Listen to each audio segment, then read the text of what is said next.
Chères âmes bien-aimées, maîtres et disciples de vous-même, accueillez notre amour. Chères âmes, des millions d'humains célèbrent leur maître à la première pleine lune suivant le solstice de l'été. Cette grande célébration du maître est nommée la Guru Purnima. Ce jour est donc dédié à ce que chaque disciple du maître lui offre sa gratitude, une gratitude, un amour, un regard pur vers le maître. Or, plusieurs peut-être croient que Guru signifie uniquement le maître spirituel.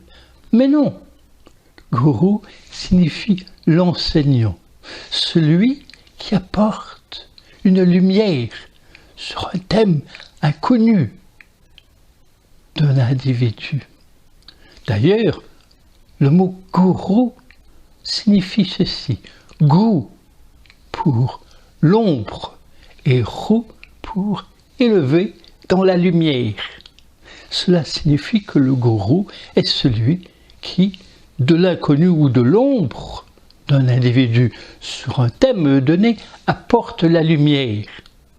Il en est ainsi pour le gourou de la musique, par exemple le gourou de la danse, le gourou de la poésie, le gourou des mathématiques, de même que le gourou spirituel qui guide ses sujets, ses disciples sur la voie du maître. Ainsi, chers âmes, votre premier gourou fut votre mère, il va de soi. Non seulement elle vous a accueilli, mais elle vous a guidé à voir qui vous étiez, alors que l'extérieur de vous vous amenait dans une illusion de qui vous étiez, et elle vous a accompagné à retrouver la vérité, la lumière sur votre être, quelle que soit la façon, le lieu d'où elle l'a fait, durant sa vie ou à la suite de sa vie.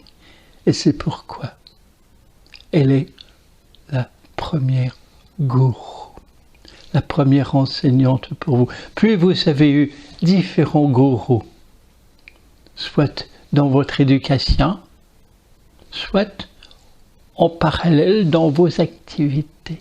Ce sont tous des gourous. Il est important de démystifier ce mot, car souvent autrefois en Occident, il fut associé à un maître spirituel et puis encore un maître qui a un pouvoir sur ses étudiants. Il n'en a rien. C'est le maître. Or, un jour, une femme vint vers nous, nous disant « Maître, pouvons-nous vous célébrer en ce jour de la Guru Purnima ?» Alors, nous répondîmes « Chère âme, en ce jour, chacun célèbre le maître. Or, n'avez-vous point vraiment entendu à chacune de nos rencontres, lorsque nous vous disons « Maître et disciple de vous-même », cela signifie que votre maître réel est en vous. C'est le maître en soi. Alors, en ce jour, chère âme, vous avez raison. Il faille célébrer.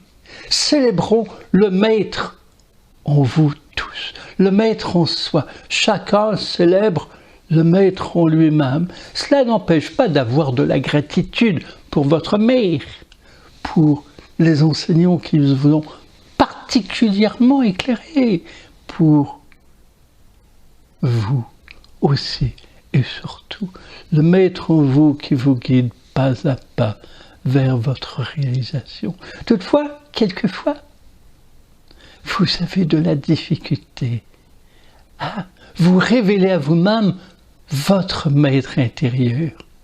Et c'est alors que souvent nous intervenons, non pas pour vous dire quoi faire, mais surtout pour vous aider à révéler le maître à l'intérieur de vous.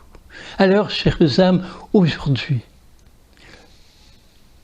jour de la pleine lune, de la Guru Purnima, soyez vibrants de gratitude pour vous-même, avec un regard intérieur vers votre mère, votre premier gourou qui a initié son premier disciple ou sa première disciple. Puis, plusieurs groupes se rencontrent pour célébrer ensemble dans la gratitude, dans le chant, dans la méditation, le maître en soi. Quelquefois, ils le font le dimanche précédent ou à la suite de cette pleine lune, pour que plus d'entre vous puissent se réunir. Faites-le dans une joie du cœur, une joie profonde, pure, qui vous entraîne dans un état de grâce et de gratitude envers vous-même, ce qui soulève une reconnaissance profonde de vous-même. Et rappelez-vous, la source de tous les maux du monde et de vos maux est au niveau du manque de reconnaissance, ce qui vaut un manque d'amour pour vous. Alors, aimez-vous, reconnaissez-vous et vivez dans la joie. Ce jour, et pourquoi pas, ne feriez-vous pas une Guru Purnima à tous les jours de votre vie? Nous serons là avec vous, chères âmes, à la Guru Purnima. Accueillez notre amour.